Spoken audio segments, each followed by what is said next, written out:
অকণমান পাঠ কৰি লৈছোঁ। এৰা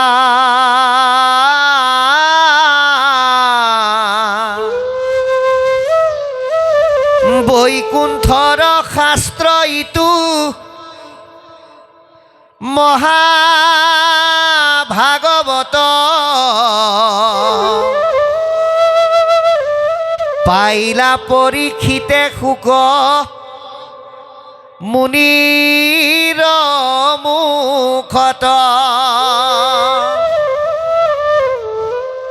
হে ৰাম 7 দিনে শুনি সুখে তৰিলা নিপতি। ঘূৰ কলি যুগে আত পৰে নাহি গতি।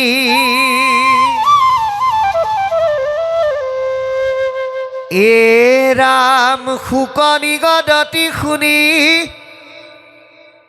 উক পৰীক্ষিত। বসুদেৱ নাৰদ সংবাদ বিপৰীত।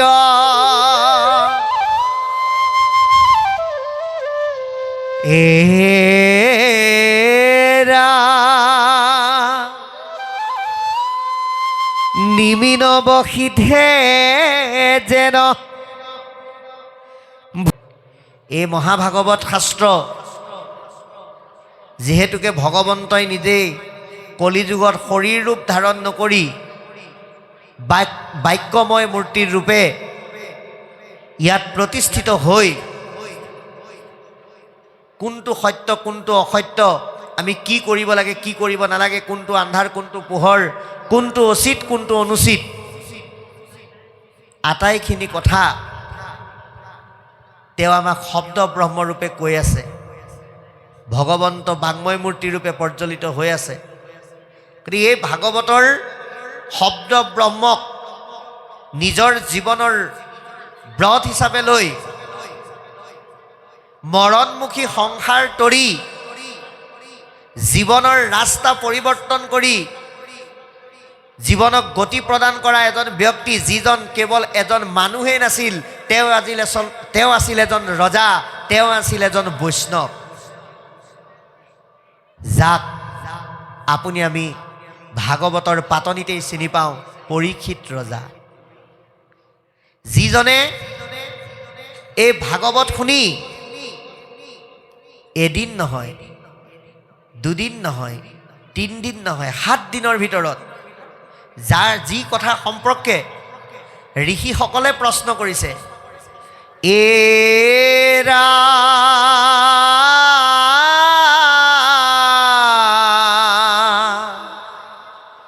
বৈকুণ্ঠৰ শাস্ত্ৰ ইটো বেদান্ত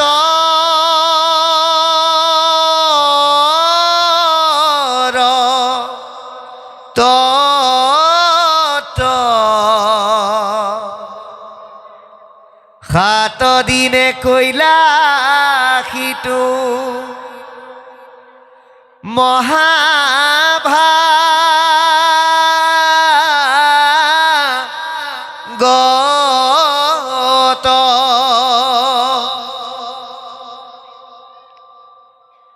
এয়া বৈকুণ্ঠৰ শাস্ত্ৰ, বেদান্তৰ সাৰ। 7 দিনৰ ভিতৰত কৈ বুজাই এজন ৰজাক কেনেকৈ গতি দিলে বুলি শৌনক প্ৰমুখ্যে ঋষিসকলে সুতক প্ৰশ্ন কৰিছে। অৰ্থাৎ পৰীক্ষিত ৰজাই যদি এই ভাগৱত 7 দিন শুনি গতি পাব পাৰে, তেতিয়াহ'লে আপুনি আমি এই ভাগৱত সপ্তাহৰ প্ৰথম বাৰটোৰ পৰা শেষৰ বাৰটোলৈ কলিযুগৰ ঘূৰ কলিযুগৰ ভয়াৱহ সন্ধিক্ষণত থাকি শুনি যদি গতি লাভ কৰিব নোৱাৰোঁ, তেতিয়াহ'লে আমাৰ গত্যন্তৰ নাই। সেইকাৰণে ভাগৱত শ্ৰৱণ কৰিবলৈ হ'লে আমি নিজকে প্ৰস্তুত কৰি ল'ব লাগিব। কি বুলি? যে পৰীক্ষিত ৰজাই যদি 7 দিনত শুনি গতি পাব পাৰে, আমি শিৱসাগৰ বানমুখ চুতীয়া গাঁও বৰনামঘৰত হৈ থকা ভাগৱতৰ মাজত উপস্থিত থাকি ভাগৱত শ্ৰৱণ কৰি তৰিব নোৱাৰিম কিয়? এই প্ৰশ্নৰে আমি ভাগৱত শুনিব লাগিব। আৰু তাৰ কাৰণেই আজি আপোনাক সবে এই 10ম স্কন্ধ ইতিমধ্যে আৰম্ভ কৰিছে। যে 9ম স্কন্ধত চন্দ্ৰ বংশৰ সুন্দৰ বিৱৰণৰ পিছত 10ম স্কন্ধ আৰম্ভ হৈছে। আৰু এই 10ম স্কন্ধত পৰীক্ষিত ৰজাৰ মূল প্ৰশ্ন আছিল এনেকুৱা। মই 10মৰ ওপৰত অকণমান কৈ লৈছোঁ, তাৰপিছত মই মূল ভাগৱতৰ বিষয়েও কেইটামান কথা আপোনালোকৰ মাজত ক'ম। যিহেতুকে আমাক একাত্মভাৱে অনুষ্ঠানভাগ দিছে, কিন্তু উল্লেখিত বিষয়বস্তুৰ ওপৰত যদি অকণমান দাঙি নধৰোঁ তেতিয়াহ'লে এইটো কথা অকণমান অপৰাধ হ'ব। সেয়েহে মই 10মৰ ওপৰত কিছু কথা অৱতাৰণা কৰি তাৰ পৰৱৰ্তী সময়ত আমি যিহেতুকে কলিযুগৰ অল্পমতি মনুষ্য, গোটেই ভাগৱতখন আমাৰ কণ্ঠাগত কৰাটো সম্ভৱ নহয়। কিন্তু আপোনালোকৰ দৰে মহাভকতে, আমাৰ নিজৰ কিন্তু একোৱেই নাই, শূন্য পাত্ৰ, আহোঁতেও একো লৈ অহা নাই, যাওঁতেও একো নিনিওঁ, কিন্তু আপোনালোকৰ দৰে মহাভকতে আশীৰ্বাদ দি আমাক ইমানেই কৃপা কৰিছে, যাৰ কাৰণে ভাগৱতৰ 7টিকৈ অধ্যায় আমি কণ্ঠাগত কৰি আপোনালোকৰ লগত অকণমান পঢ়িবৰ কাৰণে প্ৰয়াস কৰিছোঁ। গতিকে তাৰেই এটি বিষয় একাদশ স্কন্ধৰ 1ম অধ্যায়টি আমি আজি অকণমান আপোনালোকৰ মাজত পাঠ কৰাৰ লগতে আলোচনা কৰিম। কিন্তু তাৰ আগতে আজি 10ম স্কন্ধৰ সেই আৰম্ভণিৰ পৰা বৰ্তমান হৈ যোৱা বিষয়লৈকে কিছু আভাস আপোনালোকৰ মাজত দাঙি ধৰিবলৈ প্ৰয়াস কৰিছোঁ। এই 10ম স্কন্ধত আদি দশমত সুন্দৰকৈ লিখকে প্ৰকাশ কৰিবলৈ যত্ন কৰিছে যে কৃষ্ণৰ চৰণৰ বিনে গতি নাই। যিজন কৃষ্ণই গোটেই অৱতাৰ বাদ 10ম স্কন্ধৰ মাধ্যমেৰে গুণ লীলাকে আদি কৰি ভকতৰ লগত তেওঁৰ সম্বন্ধৰ কথা প্ৰকাশ কৰি প্ৰায় 92টা অধ্যায়ৰে গোটেই ভাগৱতৰ দ্বাদশ স্কন্ধৰ ভিতৰতে আটাইতকৈ দীঘলীয়া স্কন্ধ হিচাপে জনমানসত এই 10ম স্কন্ধক চিনাকি কৰি থৈ গৈছে। ভাগৱতৰ মূল স্কন্ধ হৈছে 12টা, অধ্যায় হৈছে 335টা, শব্দ হৈছে 5,96,000 আৰু লক্ষণ হৈছে 10টা। তাৰ ভিতৰত আটাইতকৈ বেছিকৈ অধ্যায় থকা স্কন্ধটোৱে হ'ল 10ম স্কন্ধ। সৰ্বমুঠ 92টা অধ্যায় আছে। গতিকে এই 10ম স্কন্ধত সম্পূৰ্ণ কৃষ্ণ আৰু তেওঁৰ লগত জড়িত দিব্য নাৰী আৰু পুৰুষসকলৰ লীলা ক্ৰিয়া আৰু সম্বন্ধ আৰু বহু অভিশাপ প্ৰাপ্ত জীৱৰ কৃষ্ণৰ স্পৰ্শত হোৱা মুক্তিৰ মাধ্যমেৰে সুন্দৰকৈ কথাখিনি প্ৰকাশ কৰি থৈ গৈছে। য'ত ৰজা পৰীক্ষিতে মাত্ৰ এটাই প্ৰশ্ন কৰিছিল, কি বুলি? এৰা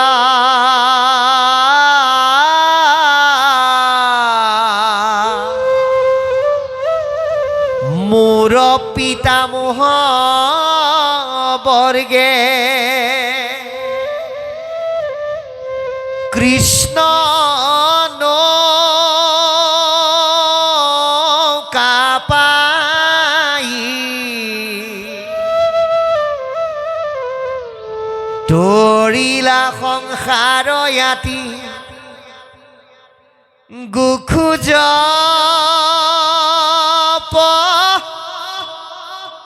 ৰাই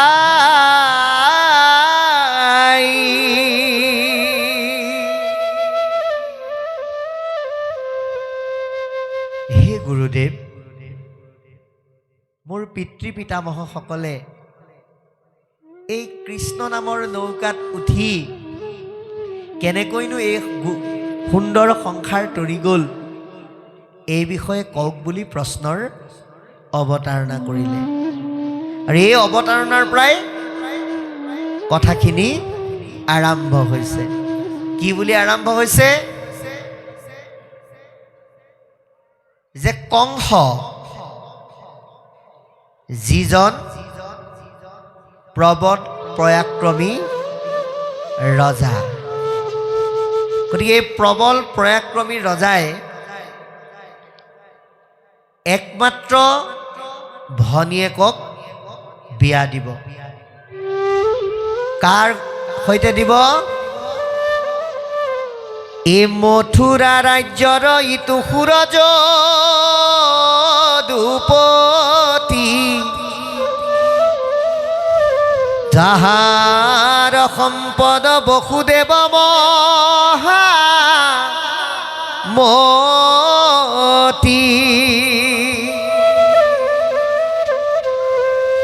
গতিকে সেই সুৰ যদুপতিৰ সম্বন্ধীয়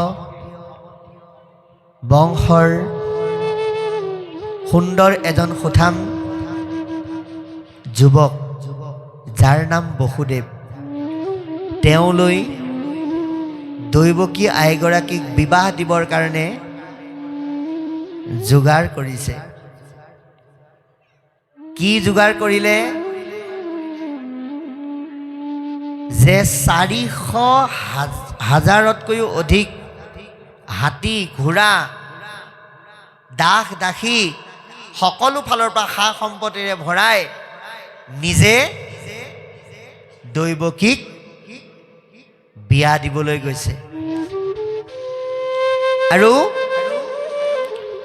বিয়া দিবলৈ যাওঁতে ঘোঁৰাৰ লেকাম তেওঁ নিজেই ধৰি গৈছে। ও ঘোঁৰা ডংকাই যাই কংস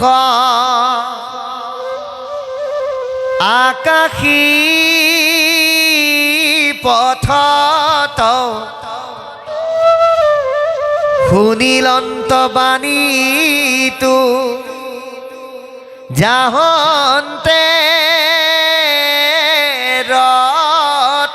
ৰথত। এ ৰাম যাক লয়া যাৱ কংস, শুনৰে অজ্ঞান, যাহাৰ অষ্টম পুত্ৰে তুৰলৈবে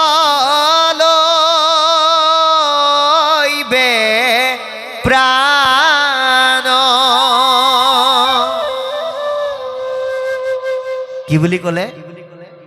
কংসৰ চিন্তাবিলাকক বুজিবৰ কাৰণে আজি ভাগৱতে আমাক দশমৰ আৰম্ভণিতে ক'লে যে যদি আপোনাৰ চিন্তাবিলাক যদি কংসমুখী হয়, আপুনি যদি ভাবে বস্তুবিলাক চব মই গোটাইছোঁ, মই কৰিছোঁ, মোৰ দ্বাৰা হৈছে, অহংকাৰে পৰিপূৰ্ণ হৈ থকা সম্পদ কেতিয়াও কৃষ্ণই গ্ৰহণ নকৰে। ইয়াক বুজাবৰ কাৰণেই, কাৰণ কংসই কৈছে মোৰ চিন্তা নাই, মোৰ ঢেৰ বস্তু আছে, গতিকে মই মোৰ একমাত্ৰ ভনীক কোনো অভাৱ দুখ দুৰ্দশাত নপৰাকৈ মই বিয়া দিম নিজে। এই মই আৰু মোৰ অহংকাৰেৰে লেতেৰা হৈ থকা সম্পদবিলাক যে কৃষ্ণই গ্ৰহণ নকৰে, তাক বুজাবৰ কাৰণে বাটতে আকাশী বাণী শুনিলে। হেৰো মূৰ্খ কংস, তই যে এই সা সম্পত্তিবিলাক তই মই আৰু মোৰ বুলি কৈ পেলাই প্ৰকাশ কৰি অহংকাৰ কৰিছ, তই নিজক এবাৰ সোধ, তই তই নিজেই তই তোৰ হয়নে নহয়? গতিকে যিসকল অকিঞ্চন দুৰাচাৰী, যিসকল মহাপাপী, যিসকলে অহংকাৰত মত্ত হৈ থাকে, তেওঁলোকে আটাইতকৈ ভয় কৰে মৃত্যুলৈ। গতিকে মৃত্যুৰ কথা যেতিয়া আহি যায়, তেতিয়া সেইজন ব্যক্তি যিকোনো পৰ্যায়লৈকে যাব পাৰে। নিজে হাতেৰে লেকাম ধৰি থকা কংসই হাতত খান্দা তুলি দৈৱকীক বধ কৰিবলৈ উদ্যত হ'ল। বসুদেৱে বুজাইছে যে তুমি এই ৰাজ্যৰ এজন প্ৰবল পৰাক্ৰমী ৰজা, এজন মহাবীৰ, আজি জগতে তোমাৰ যশস্যা কৰি তোমাৰ গুণ বখানে, কেৱল সন্মুখত মৃত্যু আহিল বুলি এগৰাকী নাৰীক বধ কৰি নিজৰ শৌৰ্য বীৰ্য চিৰদিনৰ কাৰণে কেলে ম্লান কৰা, এই বুলি বুজাইছে।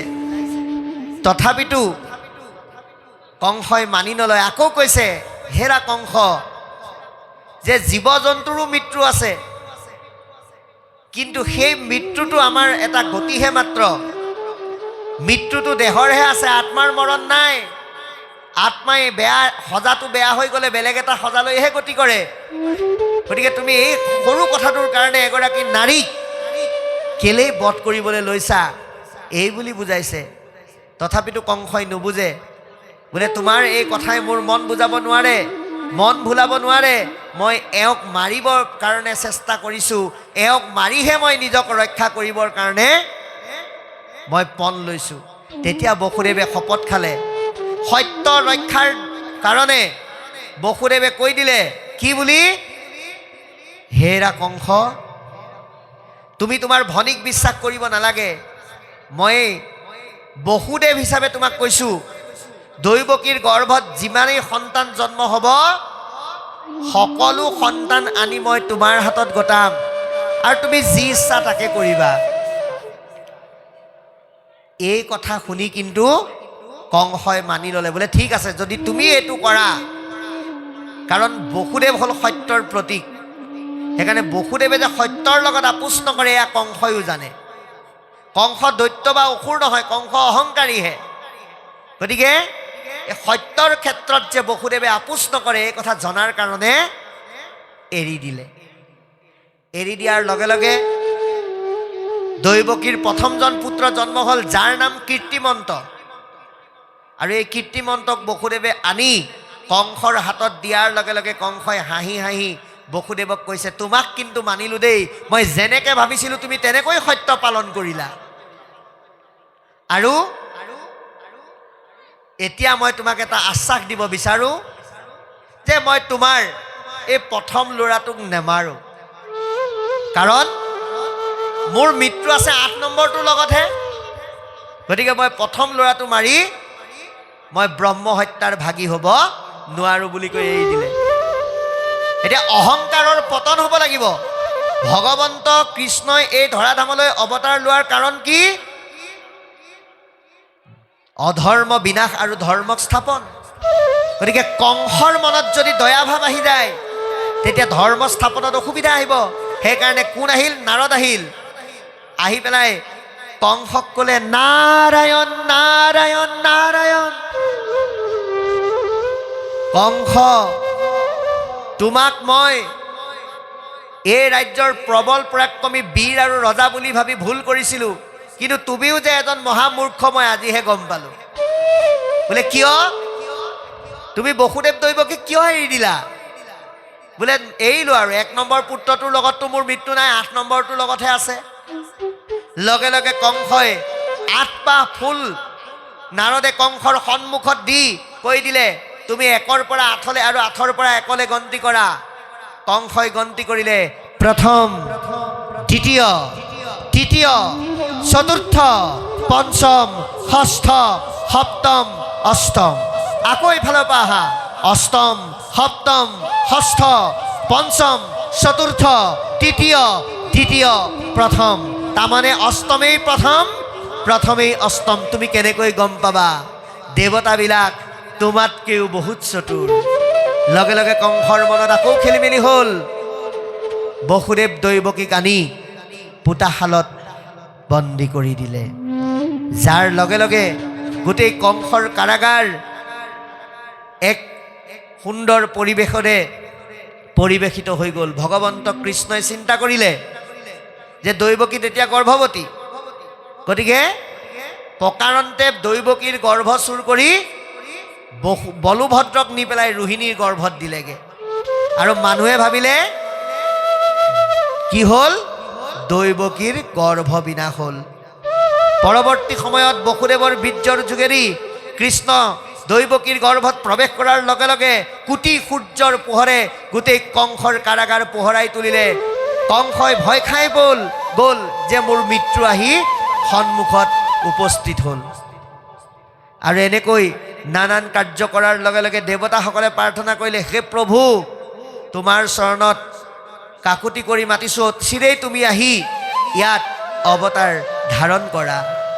আৰু দেৱতাসকলৰ স্তুতিমতে তেওঁলোকক আশ্বাসবাণী কৰি দিব্য নাৰীসকলক গোকুলত অৱতাৰ ল'বলৈ কৈ বসুদেৱৰ ঔৰসে দৈৱকীৰ গৰ্ভে কৃষ্ণ জন্ম হৈ কংস পুতনাৰ দৰে দৈত্যবিলাকক তেওঁৰ চাৰিত্ৰিক কৰ্ম আৰু লীলাৰ যোগেদি বধ কৰিলে আৰু তেতিয়াৰ পৰাই কৃষ্ণকেন্দ্ৰিক বিভিন্ন লীলা কৰ্ম আৰম্ভ হ'ল।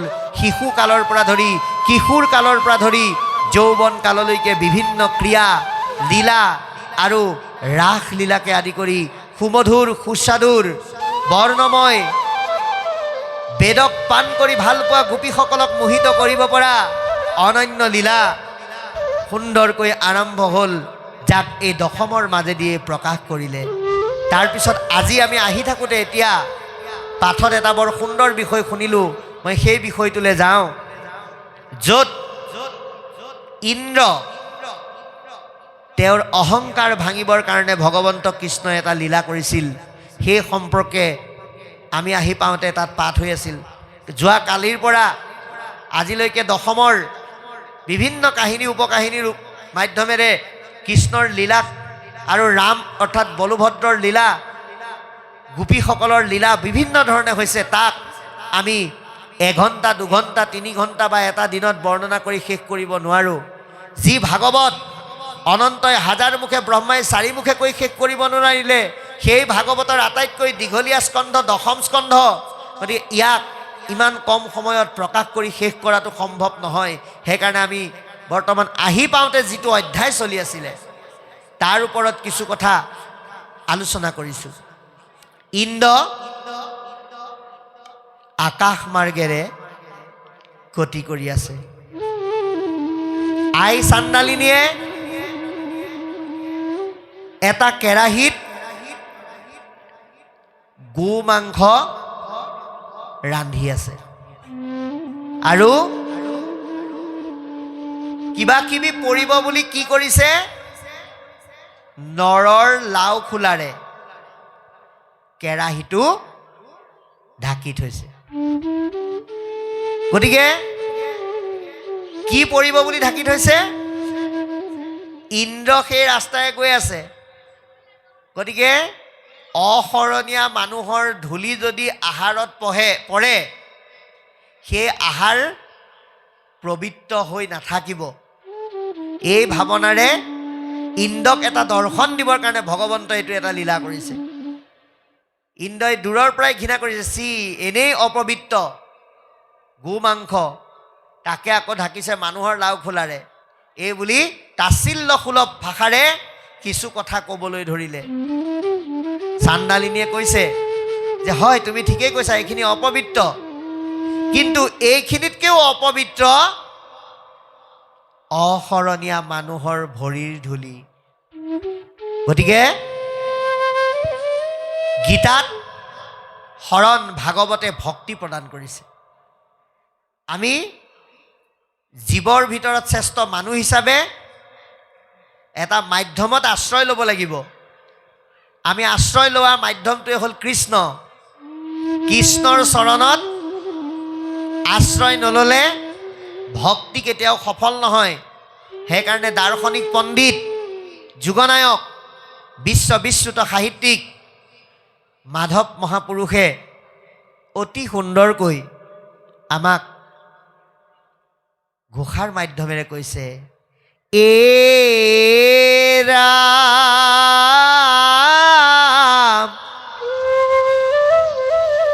ভকতি ৰবিজ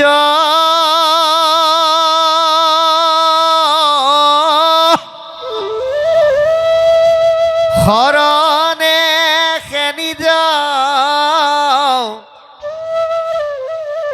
প্ৰেমানন্দ তাৰ ফল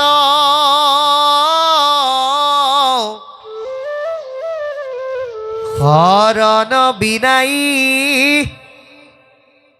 ভকতি কৰয় আৱা ঘট যেন জল।